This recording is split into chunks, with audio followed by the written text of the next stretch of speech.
Rekaman kamera pengawas ini memperlihatkan aksi pencurian burung peliharaan milik warga di kawasan Lebak Murni, Kecamatan Sako, Palembang.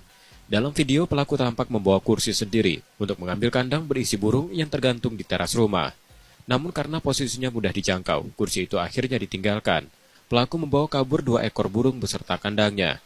Pemilik burung, Adam, mengungkapkan pencurian terjadi pada Jumat 16 Mei 2025 dini hari pekan lalu. 2 burung yang diambil berjenis murai dan kacer. Adam sempat mendengar suara benda jatuh di luar rumah, namun ia baru menyadari burung peliharaannya hilang setelah diberitahu warga sekitar. Kalau di CCTV 2 orang nih.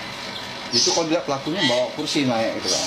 Ya, memang ini sudah persiapan bawa kursi. Oh, untuk pelakunya ya? Berapa ini yang diambil Kak burung kicau ya? 2 ekor. 2 burung apa aja burung kicau ya? Murai batu sama kacer. Meski belum dilaporkan ke polisi, rekaman kejadian sengaja disebarkan di media sosial. Harapannya aksi ini bisa memberi efek jera bagi pelaku. Reski Oktora, Muklas Diferensial, Kompas TV, Palembang, Sumatera Selatan.